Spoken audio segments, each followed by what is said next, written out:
Those of you that have joined us, we're just going to wait about 2 or 3 minutes as people trickle in for lunch, and then we will get started. Thank you.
All right, everyone, just about one more minute, and then we will jump into this.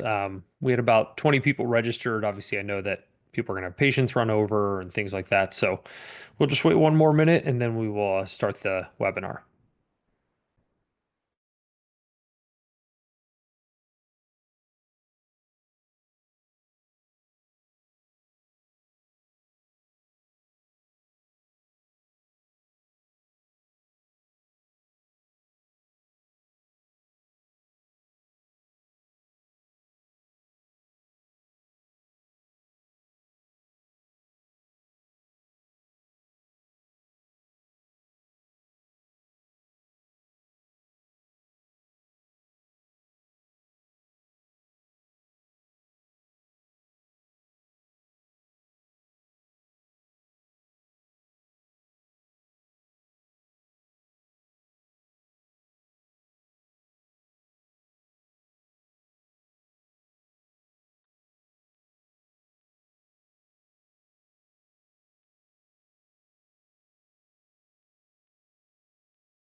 All right. Good afternoon, everyone. My name's Dave Miller. For those of you I don't know, I've got my video up here for a second, but I'm just going to shut it off.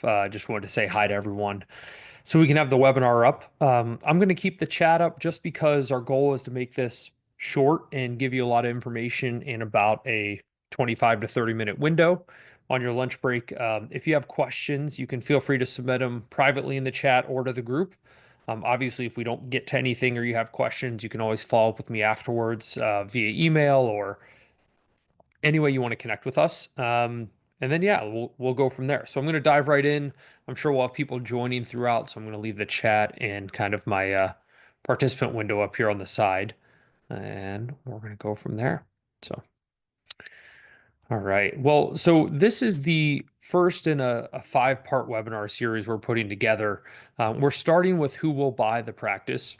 Then we're going to go into the process, fixes before selling in terms of what could hurt your value. We're going to talk about the real estate, if you lease and what your options are versus if you own. And then we're also going to talk about selling to an associate, because it can be the safest yet most challenging transition, depending on your perspective. So we obviously get those transactions quite a bit, and there's always more to it than I think people expect. And the whole goal around this is just to build a plan for the transition. I always use the analogy, which is cheesy, but we spend a lot of time planning our vacation every year, but a lot of us don't ever think about the transition, whether it's having an emergency plan similar to like a trust or estate in the event that something tragic happens to you, um, or just knowing our value that if you want to think about your entire financial plan and how the sale of your practice fits into that, understanding what that number looks like and how it impacts maybe your ability to retire or timeline around that. So, um, I've had doctors who've come to me that want to retire and then they find out what their practice is worth and what they'll net after taxes, and then they realize they have to work for a couple more years. So that's always a frustrating experience. So that's why we encourage people to start this process early. All right, so let's jump right in. Real quick, for those of you who don't know about the firm, we're part of the Rosen umbrella of companies. Rosen and Associates is the accounting firm that we're partnered with. They have about 800 dental practices throughout the Northeast, primarily in New England. Um, they have been around for 30 or 40 years, founded by the late Larry Rosen. Um, then we also have Rosen Summit Dental Advisors. They're a consulting and business coaching firm.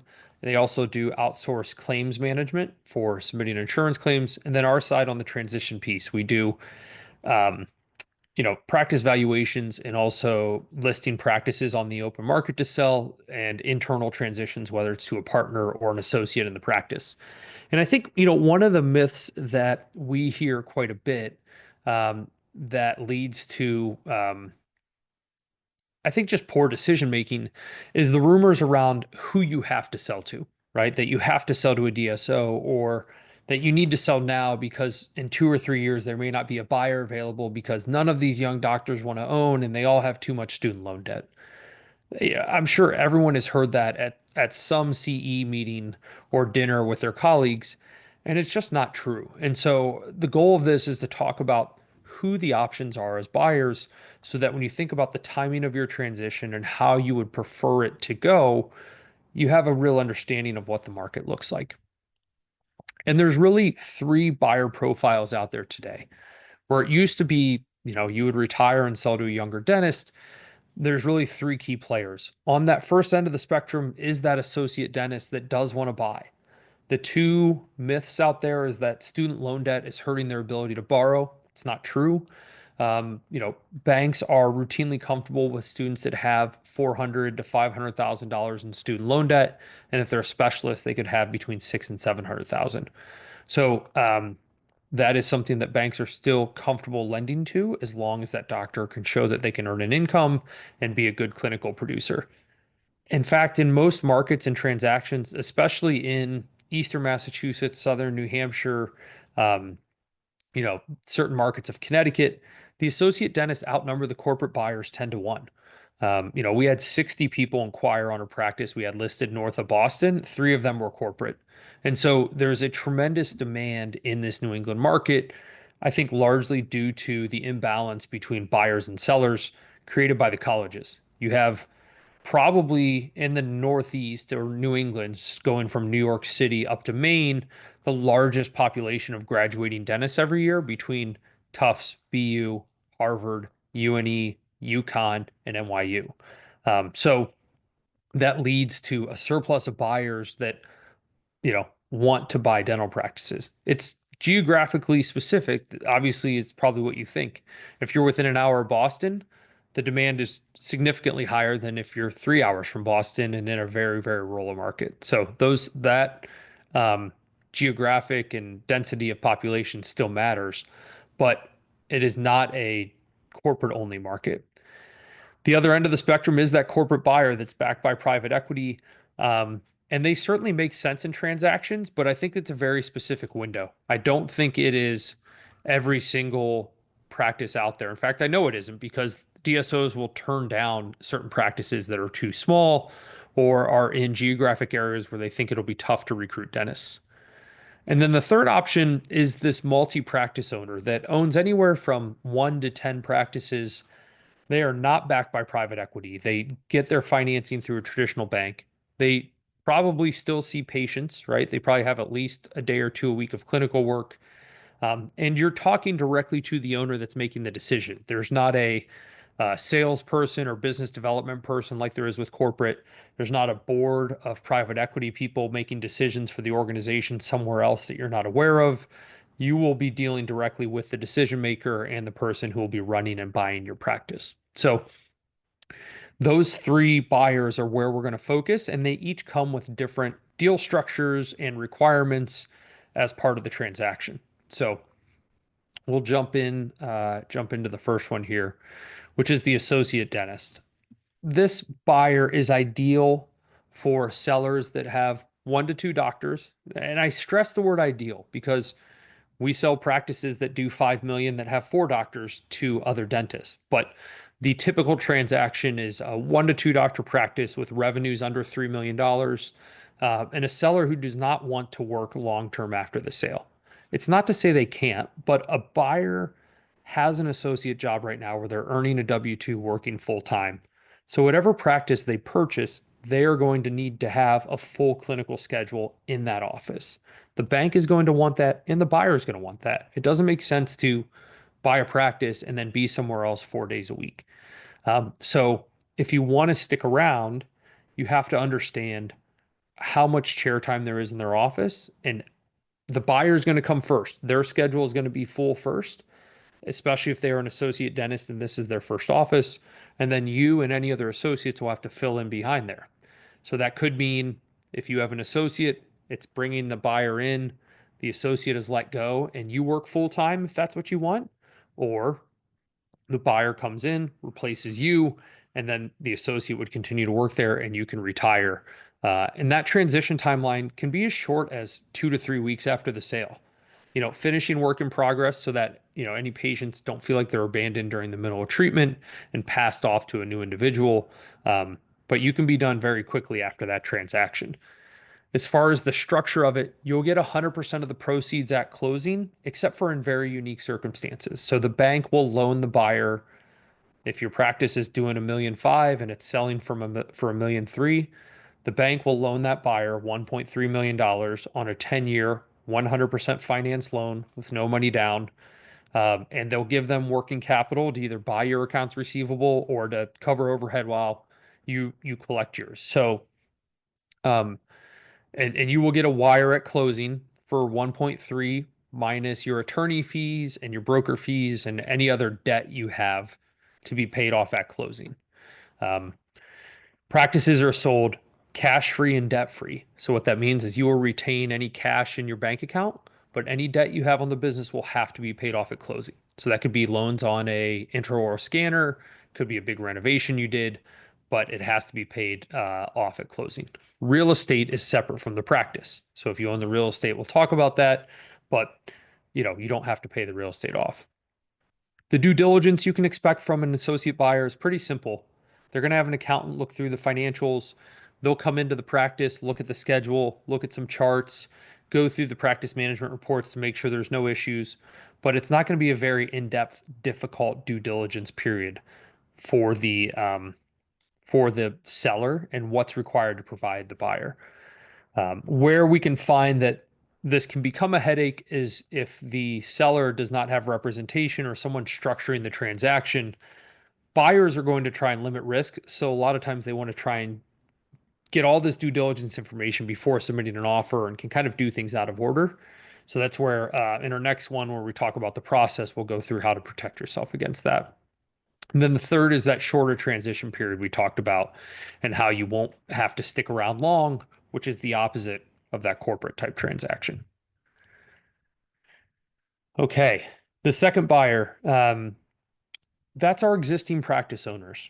So these transactions can fit any size practice, but ideally these are for doctor practices that are or practices that are slightly larger.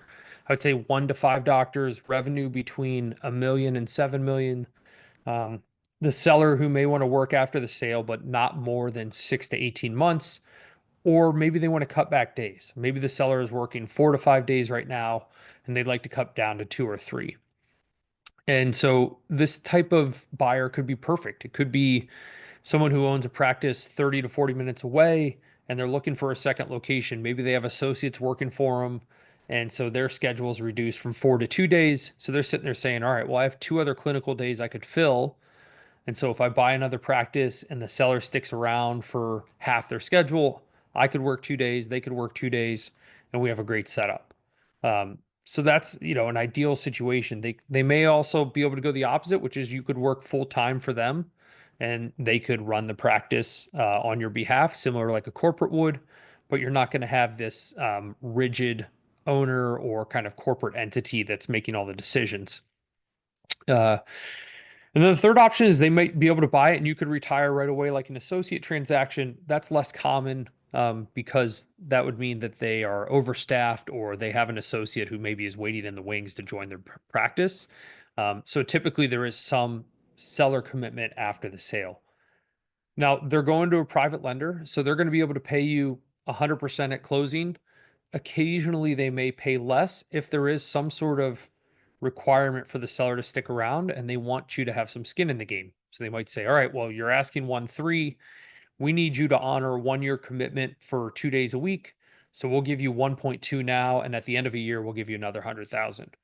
So there's ways that they may want to mitigate their risk and make sure the transition goes smoothly um, because they need time to work out the clinical schedule and who's going to take over your chair when you fully retire and are no longer performing dentistry. The due diligence may be slightly advanced with this type of buyer in terms of the questions they ask and the information, but it tends to move very quickly because they are current practice owners. They have a comfortability about what they're looking for and what answers they need. So they may ask more questions, but they tend to be much more decisive and move faster through the process due to their experience. And the last piece is that transition period, which we talked about. It gives a lot of flexibility there. So, it's not going to be you got to work for us for 3 to 5 years and there's equity and an earnout and all these kind of golden handcuffs to keep you around. But it's also unlikely that they will buy it and you'll be able to quit a week or two later. So this can be a great option if you're not looking for a DSO commitment, but you want to continue to work after the sale. This type of buyer could make perfect sense because they're going to have the ownership experience to where you should be able to relinquish those management headaches and the HR and everything that makes people want to sell in the first place, but continue to do the clinical piece that keeps you active, keeps you in a routine, keeps you doing dentistry, which a lot of people that I talk to are still very passionate about. It's not the dentistry that makes them want to retire; it's everything else with the business. So this can be a great alternative to a DSO, but still have some of the benefits that people uh, are desiring when they go to a DSO. And then the third piece is the corporate. So the market has cooled over the last 3 or 4 years due to a number of factors. Interest rates increasing, HR issues, practices failing to deliver on their equity promise, private equity becoming less patient with that. So the buyers are there, but they're much more selective than they were. So these are ideal for 2+ doctor practices. Corporate does not like the risk of a solo doctor practice because if that doctor quits or leaves, the practice is essentially shut down. So they like to have 2 to 3 doctors. The more doctors, the better, so that if one doctor leaves, they're not stuck. People can cover. Revenue typically between 2 and 20 million. Um, we'll go over the math on the next slide, but there's not a big financial difference selling to corporate unless you, in my experience, are typically north of 5 million in collections. It's not to say you shouldn't sell to corporate. It's just saying that you shouldn't sell because you think you're going to make more money. These are ideal for, I think, 3 scenarios where I think corporate makes a ton of sense. One is if you want to continue to work full time after the sale, say you're in your mid 40s, early 50s, and you're just burnt out from ownership and you're willing to trade the headaches of being an employee for the headaches of being an owner because there's headaches in both scenarios. They're just different. And so you're going to be frustrated about the fact that you can't make some decisions on your own that you used to make, or that, they handled a staffing situation a way you wouldn't handle it, or you can't give the discounts to your patients that you used to like to give them. So There are headaches, but if you want to trade those for the ownership headaches, it makes perfect sense. The second scenario is if you are in a location that is very tough to find a buyer, you essentially shift that burden to the DSO or the corporate by saying, hey, I'll work for you for 3 or 4 years. And that gives them 3 or 4 years to try and recruit a dentist, and you fulfilled your obligation and you're out of there. Now, DSOs are not naive to the fact that certain markets are very difficult to recruit for. So they may want you to stay longer, or they may be more hesitant to buy. But again, I think it's a great scenario if you're in a very rural market where there is a small buyer pool and you're having trouble transitioning the office. Third scenario is if you're very, very large. And I use very large as generating about $1 million in EBITDA, which is typically a practice north of 5 million in collections, because at that level, the money is different than a private sale. Two reasons. One is the buyer pool for the private sale is smaller, and there's more risk for those individuals. The second is the DSO multiple that they will pay you. The purchase price they will offer goes up when you get over 1 million in adjusted EBITDA. So that's where it's worth entertaining the money if that is one of the most important factors to you when considering the transition. So we believe that when you go on the market, you should bring a cross section of these buyers to the table, because you never know who might. One, you're going to hear everyone's quote unquote pitch of why they're the right buyer in person, which can give you incredible perspective on making the right decision. So it's great to hear a corporate DSO versus a individual buyer versus a multi-practice owner, because they're all going to highlight different benefits of why they should be the right buyer. Um, the second reason it's important to get a cross section is it'll give you real time market feedback on what each buyer profile is willing to pay for your office. So, um, some you may have thought and heard through the grapevine, a lot of people sell to DSOs because they're afraid they're leaving money on the table if they don't do that, which typically isn't true. So, if you have offers from 2 or 3 different types of buyers, you can compare those in real time. Um, so that's our third buyer. So the question is, and I just touched on it, well, why is everybody selling to corporate? I thought that, it's more money and all of those factors. So here is a good look at the math. And let me move some things around on my screen. And I know this can be a little bit smaller. Um, so we can email this over to you. You can take screenshots if you want. We'll have a recording. But in two scenarios, if you sell to a DSO, and we're looking at a 5-year window for both scenarios. So let's take the perspective of it's 2025, and you say, I would like to be done doing dentistry in 2030, right? Not saying I'm going to sell in 2030. I'm saying I want to be like retired from dentistry. I want to go live in Florida. I don't want to have my hands, I don't want to be chairside in 2030. So one scenario is you can sell to a DSO today, and you are going to get cash at closing of say 870,000. That's after tax. We're looking at a practice with a transaction price of, roughly around 1.2 million, 1.3 million as a sale price. So you're going to get cash at closing, and then you're going to get paid W-2 income for performing your dentistry. This is assuming you do about 950 to $1 million in collections as a dentist, not hygiene, just your dental production. So you're going to work for them for 5 years. So you get the cash up front that you can invest, and then you're going to have W-2 income for the next 5 years. And let's assume that they're going to give you, a earnout bonus of roughly $117,000 a year for the next 2 years. Basically, that you've negotiated that you're obligated to stay 2 years, and they are going to compensate you and pay you the full transaction value if you stay there. So if you look, we have the total at the bottom. You're going to get in your first year of the sale roughly 1.189 million. Then in the second year, between your earnout and W-2 income, you're going to make 436. And in year 3, you're going to make 436 again. Then the earnout disappears, but you continue to work for them, making about 318 a year for the next couple of years. Comes to a total of 2.698 million. The other scenario is you say, okay, well, I'm not going to sell to a DSO, which means I'm going to continue to own my practice for the next 5 years. So I'm going to make W-2 income as well as practice profit.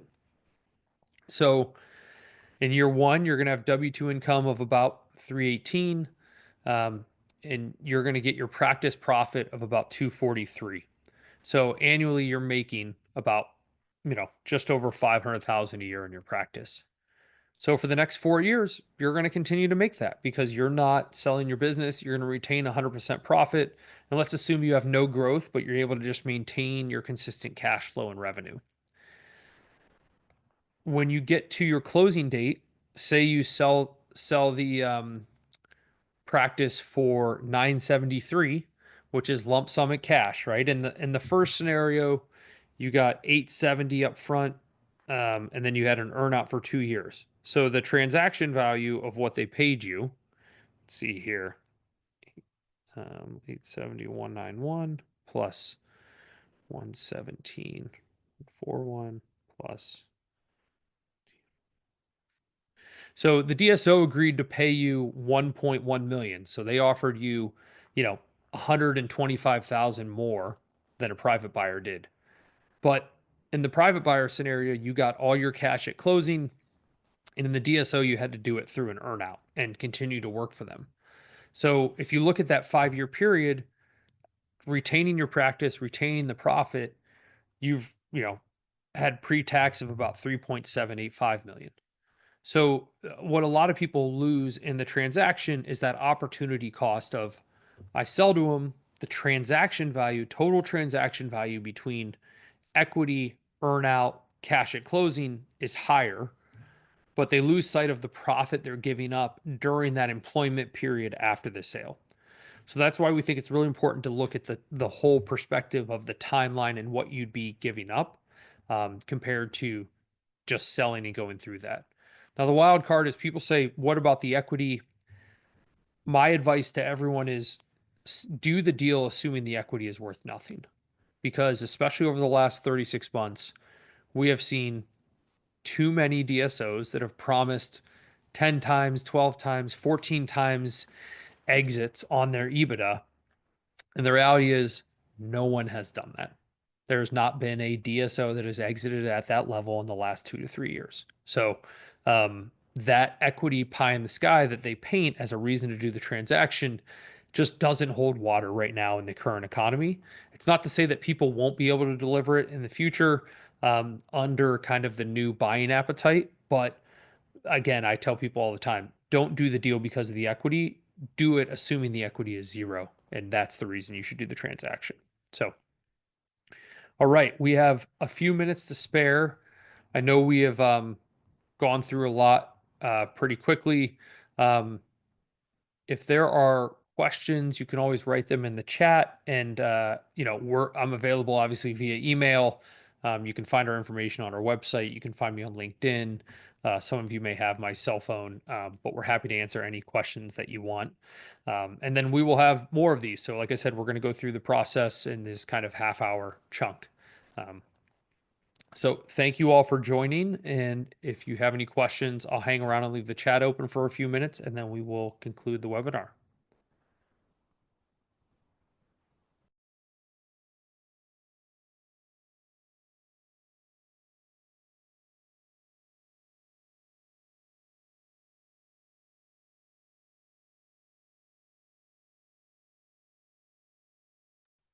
Thank you. You're welcome. Enjoy your afternoon.